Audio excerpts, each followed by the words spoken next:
Hey, coucou! Aujourd'hui, on voulait vous faire une petite vidéo. Alors, on fait une petite vidéo, on va vous en faire deux en vrai, hein, une avec moi et une avec mon acolyte.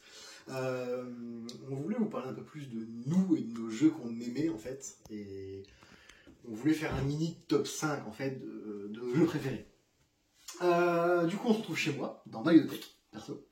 Et l'idée, c'est que. Je dois en noter 5. Seulement, c'est compliqué. C'est compliqué. En fait, je vais les faire en... On fait tout comme ça au feeling. On va les faire, enfin, je vais pas aller du 5 au premier ou du premier au 5. Disons que c'est 5 jeux que j'ai beaucoup aimé, que j'ai apprécié, mais c'est hyper compliqué de les noter en fait. Donc, on va quand même essayer. En 5e position, qu'est-ce qu'on mettra en 5e position? C'est compliqué. En 5e position, je pense que je mettrais Agricola.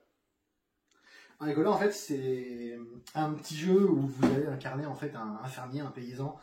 Vous allez devoir gérer votre ferme, vous allez avoir, c'est un jeu de poste d'ouvrier, en fait, vous allez avoir des actions à faire, seulement les actions que vous allez prendre vont être bloquées pour les autres joueurs.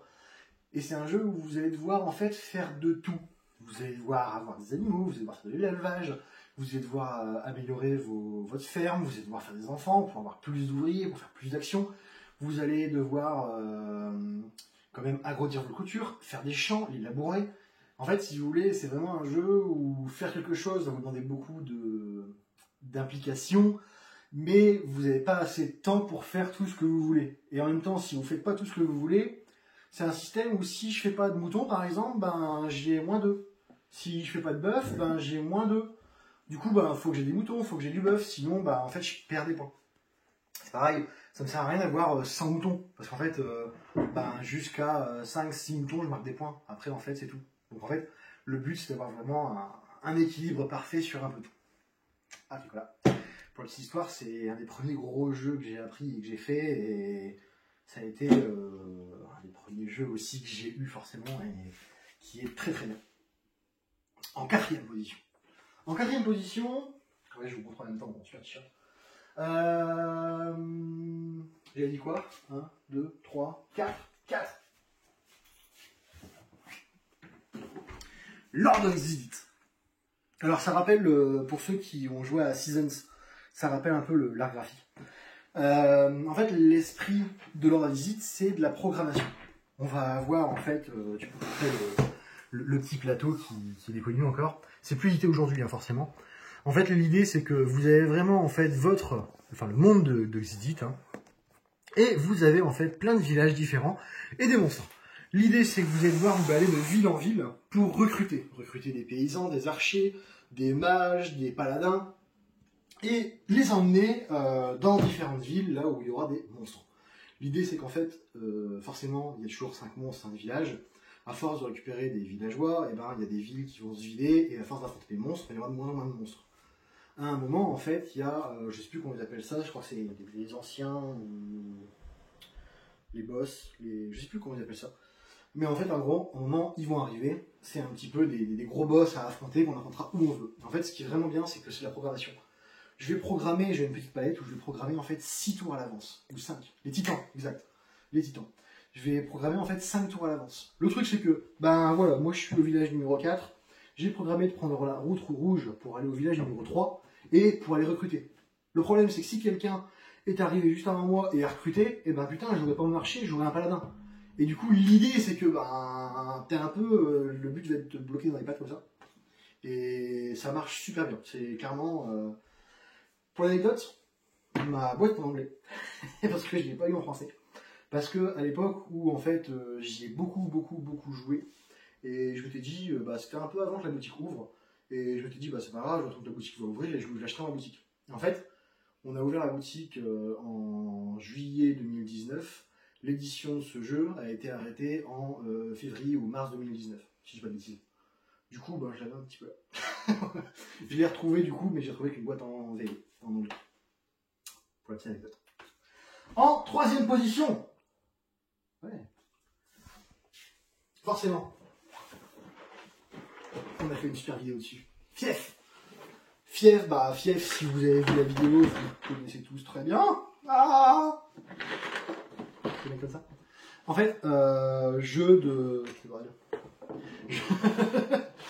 jeu de comment dire, le territoire, hein, c'est du wargame qui mêle un petit peu comment dire, vraiment de la négociation, où vous allez pouvoir vous marier avec les personnages d'autres joueurs, faire des alliances, vous trahir, voilà, c'est vraiment l'esprit du jeu.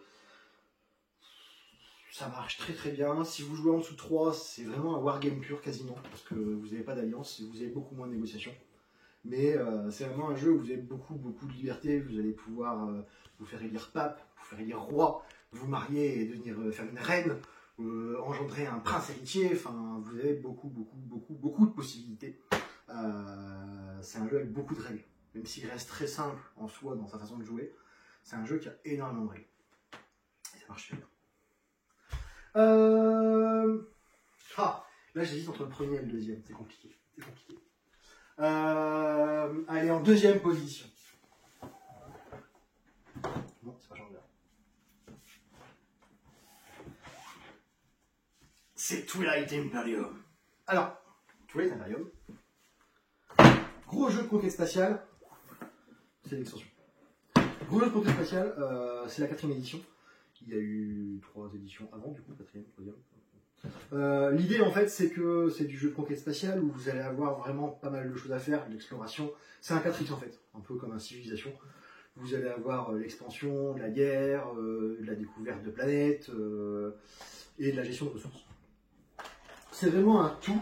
Il faut savoir que... C'est mon chat qui joue en dessous. Il faut savoir que, en fait, c'est le genre de jeu que moi j'aime beaucoup, mais qu'il faut du temps. Et c'est très compliqué parce qu'en fait, une partie en moyenne, c'est, je crois que la partie la plus courte que j'ai faite, on était à 3, ça a duré 3h30. Et la partie la plus longue que j'ai faite, on était à 6, et ça a duré 9h30, 10h, quoi. Dans ces eaux-là. Donc voilà, c'est du gros bébé, c'est du gros jeu. On aime beaucoup, on aime énormément même, ça marche très très bien. Et voilà, Twilight Imperium. Et enfin, numéro 1. Numéro 1, alors ce qui est bien, c'est qu'en fait, il est arrivé il y a vraiment pas longtemps. Il est arrivé je crois que c'est septembre 2020. Et en fait, l'idée, c'est que je ne m'étais pas du tout intéressé au jeu. C'est un client qui m'en a parlé et avec qui je l'ai connu là-dessus. Et en fait, est arrivé le moment, j'avais commandé sa boîte, pas lui, et puis il m'avait commandé. J'ai commandé sa boîte, j'avais commandé une boîte pour le magasin en me disant, bon, on verra, je connais pas trop le jeu. Les boîtes sont arrivées, le mois d'octobre s'est passé, et là, bim, 3e confinement. Et deuxième confinement, j'en peux plus, moi, ça. 2e confinement. Et là, du coup, forcément, un déprime passagère, je prends un petit jeu, et je repars avec la boîte sous le bras. Et je repars avec la boîte de Nemesis. Nemesis, si vous avez vu sûrement le 8e passager. Le 8e passager, c'est les aliens qui arrivent, on repart en vaisseau spatial d'une planète inconnue, des aliens sont introduits chez nous, et en fait on se réveille de cryogénisation, nous sommes 7 à la base, et seulement il y a un 8e passager, un alien. Et en fait l'idée, c'est que vous allez vraiment revivre ça. Le gros plus du jeu, c'est qu'en fait c'est un jeu semi-coopératif. Semi-coopératif, dans le sens où on est ensemble, on a une mission globale à faire ensemble, mais on a un objectif qui va se dévoiler peu à peu et qui fera que je ne serai pas forcément le pote de tout le monde. Peut-être que mon objectif sera de tuer le joueur 5. Peut-être que mon objectif ce sera juste qu'on se barre tous en vie et qu'on arrivera là sur Terre. Peut-être que mon objectif c'est de faire exploser le vaisseau. Peut-être que mon objectif c'est ça peut être vraiment beaucoup de choses en fait. Juste tuer la reine des aliens, ou alors, voilà. Et c'est ce qui fait vraiment la richesse du jeu. J'ai fait beaucoup de parties en fait de celui-là. Ce qui est bien, c'est qu'en fait, il est assez rapide en soi. Quand on maîtrise le jeu, c'est vraiment 2 heures partie en moyenne, 2h, 2h30. Ça se classe facilement. Et c'est vraiment pas compliqué au niveau des règles. Franchement, on est capable de l'expliquer en 10-15 minutes limite, parce qu'il n'y a pas tant de choses que ça quand on a l'habitude de jouer. Et vraiment, chaque partie qu'on a fait, on a beaucoup joué à 5, on a beaucoup joué à 4. J'ai fait 2 parties à 3 et à 2, mais bon, je pense que c'est pas trop l'esprit du jeu. Mais à 4-5, aucune partie ne se ressemble. Vraiment, t'as tellement d'aléatoires en fait au final que c'est vraiment... ça change tout le temps et c'est toujours différent. Voilà, mon petit top 5. Mon petit top 5. Alors bon, c'est des gros bébés hein, pour la fin. C'est parce que si ça fait des années qu'on joue, j'ai vu beaucoup de jeux, et puis c'est vrai que je me suis beaucoup attardé sur ces gros jeux-là, qui durent longtemps et qui me plaisent forcément. Hein. Mais c'est compliqué de faire un top 5 et de te dire, bah, il y a tellement d'autres jeux, Mystère à l'abbaye, c'est génial, un jeu un peu de communication. La Crique des Pirates, ça a été un des grands coups de cœur à l'époque. Si je peux mettre une mention spéciale, parce que ça c'est con, mais ça, The Island. C'est très con comme jeu, c'est un petit jeu où on va se foutre des coups dans les pattes, hein, clairement. Mais je crois que c'est le jeu le plus vieux que j'ai et que je ressors pour refaire une partie, mais vraiment avec plaisir. Parce que c'est super simple, ça se joue super vite. Et clairement, je l'ai acheté, je devais avoir 18 ans. Et aujourd'hui, je le sors encore pour jouer parce que ça s'explique vite et faire une partie, c'est vraiment un plaisir, quoi. C'est vraiment un gros plaisir. Voilà, bon bah je pense que j'ai fait le tour.